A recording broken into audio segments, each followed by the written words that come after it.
सर्वव्यापी सत्ता परमात्मा को संपूर्ण ब्रह्मांड में व्याप्त, शक्तिमान, सर्वज्ञ, निर्गुण, निराकार माना जाता है। यह सृष्टि के हर कण के अंदर मौजूद है। निर्माण और परिपालन परमात्मा का कार्य। ब्रह्मांड के सर्जन, परिपालन और संहार नियंत्रित करता है। यह सभी जीवों का पोषण करता है। मैं रेकी ग्रैंड मास्टर विकास बिहानिया इस वीडियो के माध्यम से आपको जानकारी दूंगा कि परमात्मा, ब्रह्म और आत्मा क्या है। आत्मा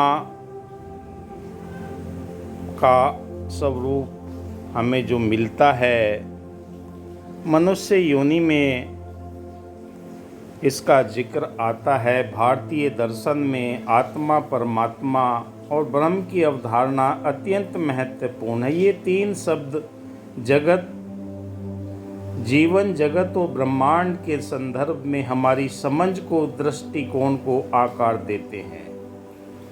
हम इन तीनों अवधारणाओं के बीच के अंतर को विस्तार से समझने का प्रयास करेंगे। आत्मा का स्वरूप क्या है? संज्ञा और सार्वभौमिक आत्मा को एक व्यक्तिगत सत्ता के रूप में देखा जाता है जो शरीर में वास करती है। आत्मा का स्वरूप अविनाशी, अजर, अमर माना जाता है। चेतना और अनुभव का केंद्र है। यह विचार, भावनाओं और संवेदनाओं के माध्यम से जगत के साथ संपर्क स्थापित करती है। ब्रह्म अद्वितीय विचारधारा। ब्रह्म को अद्वैत वेदांत में ब्रह्म के रूप में पहचाना जाता है जो न तो सापेक्ष है और न ही परिवर्तनीय है। यह एकता की सर्वोच्च आस्था है। सर्वोत्कृष्ट सत्य ब्रह्म का अर्थ यह है कि सर्वोत्कृष्ट सत्य को सभी धारणाओं और भेदों से परे यह सकल जगत का आधार है। आत्मा और परमात्मा के बीच संबंध। जीवात्मा और परमात्मा। वेदांत दर्शन के अनुसार आत्मा और परमात्मा दोनों चेतना की अवस्थाएं हैं। आत्मा परमात्मा का ही अंश मानी जाती है। परमात्मा का ही आत्मा मूल है। मोक्ष और आत्म साक्षात्कार। आत्मा का परमात्मा से विलीन होना मोक्ष या आत्म साक्षात्कार की अवस्था है। इसके माध्यम से जीवन अपने सच्चे स्वरूप में परिवर्तित हो जाता है। आत्मा, परमात्मा और परम में अंतरों की विवेचना अगर हम करें, स्वरूप कार्य। आत्मा व्यक्तिगत चेतना है, परमात्मा सर्वव्यापी चेतना है और ब्रह्म सर्वोच्च सत्य है। इसके स्वरूप कार्यों में मौलिक अंतर, अद्वैत और द्वैत। आत्मा और परमात्मा के बीच संबंध की व्याख्या अद्वैत और द्वैत विचारधाराओं के मध्य से की जा सकती है। द्वैत के इनके बीच भेद का मान्यता भी दी जाती है कि जब अद्वैत में इसकी एकता हो जाती है। आत्मा, परमात्मा, ब्रह्म के बीच के अंतरों की विवेचना हमें गहन आध्यात्मिक दृष्टिकोण प्रदान करता है। इस विवेचना के माध्यम से हम जीवन की मौलिक प्रकृति और उद्देश्य को समझने की दिशा में एक कदम आगे बढ़ते हैं, क्योंकि अध्यात्म के द्वारा ही हमारे जीवन के अंदर जो आत्मा के गुणों का वर्णन किया जाता है और वह हमारी अंदरूनी स्वरूप को पहचानने में मदद करती है, बल्कि हमें एक अधिक संतुलन और सार्थक जीवन जीने के लिए प्रेरित करती है। हम आत्मा की अपनी मूलभूत पवित्र ज्ञान, शांति, सत्य, धैर्य और विनम्रता जैसे गुणों की अन्वेषण करेंगे। आत्मा की पवित्रता, आत्मा अंतर्निहित पवित्रता और निर्मलता को उजागर करती है। हृदय के अंदर जब ये भाव उजागर होने लगते हैं, दया के, करुणा के, प्रेम के, मिलवर्तन के, हमारी आत्मा ऊपर की दिशा में यानी कि परम सत्य के साथ में जुड़कर निर्मल होती हुई चली जाती है। यह पवित्रता हमें नकारात्मक प्रवृत्तियों और विचारों से ऊपर उठने में सहायता प्रदान करती है। आत्मज्ञान की विश्व की गहराई से समझ का पता लगाना, ज्ञान के माध्यम से हम कैसे आत्म सुधार और सकारात्मक परिवर्तन की ओर अग्रसर है। जीवन के अंदर शांति और संतुलन, आत्मिक शांति के महत्व को समझना और इसे प्राप्त करने की विधियाँ, सेवा, सुमरन, सत्संग, ध्यान, मेडिटेशन के माध्यम से हम अपनी आत्मा को परम सत्य के साथ में जोड़ने के लिए एक योग्य शिक्षक और गुरु की ज़रूरत होती है, जो हमें जीवन के अंदर उस दिशा की तरफ लेकर जाता है जो मनुष्य जीवन का लक्ष्य है। मनुष्य जीवन का अंतिम और प्रथम लक्ष्य परमात्मा का बोध है। जीवन में संतुलन और आत्म संतुलन कैसे प्राप्त करें? प्यार और करुणा, आत्मा के प्यार और करुणा के गुणों को प्रकट करने की क्षमता है,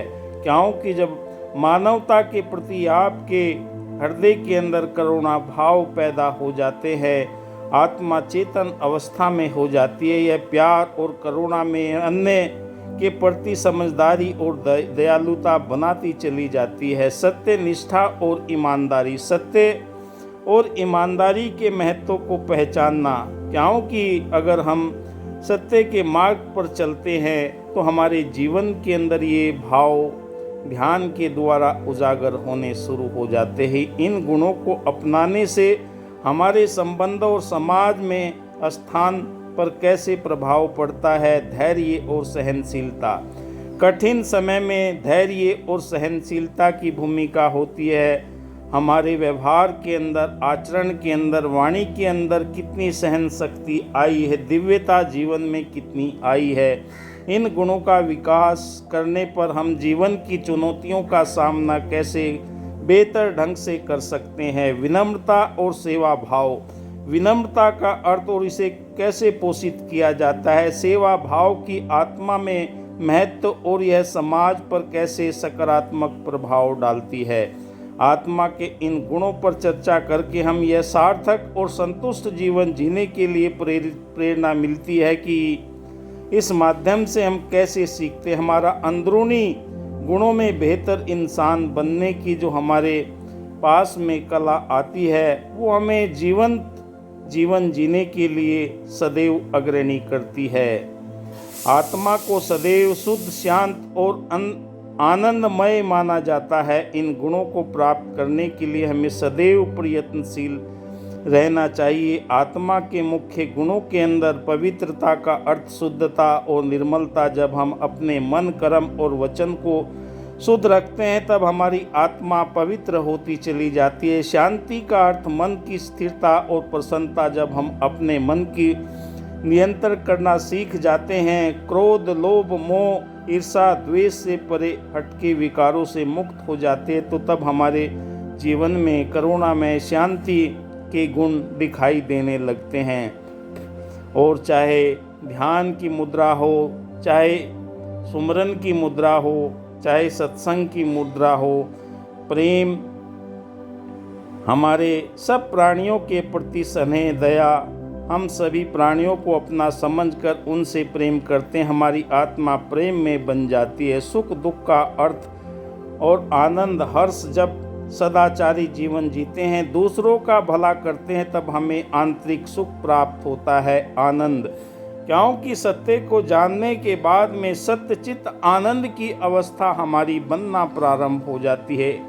आनंद का परम सुख जब हम आत्मा को परमात्मा से जोड़ लेते हैं सतगुरु के ज्ञान के द्वारा, तब हमें परम आनंद की प्राप्ति होती है। जीवन में शक्ति, शांति, सामर्थ्य के बल बढ़ने लगते हैं। जब हम अपनी आत्मा को विकसित करते हैं तब हमें आत्मबल, आत्मविश्वास प्राप्त होता है। ज्ञान का अर्थ सत्य का बोध है। जब हम आत्मा को ज्ञान से प्रकाशित करते हैं तब हमें सच्चा ज्ञान प्राप्त होता है।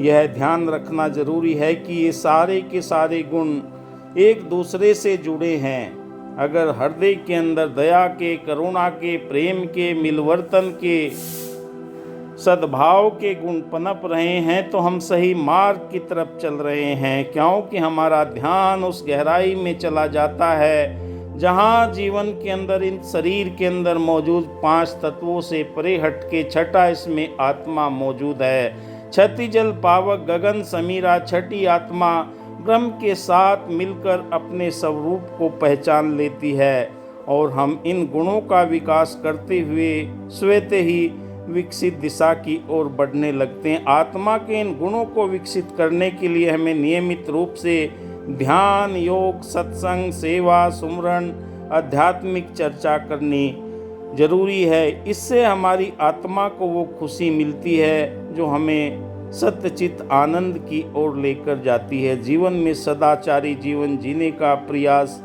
हमारा बनता हुआ चला जाता है। दूसरों का भला करना आत्मा परमात्मा निरंतर ही बोध कराता है। आप देख रहे हैं मेरा यूट्यूब चैनल रेकी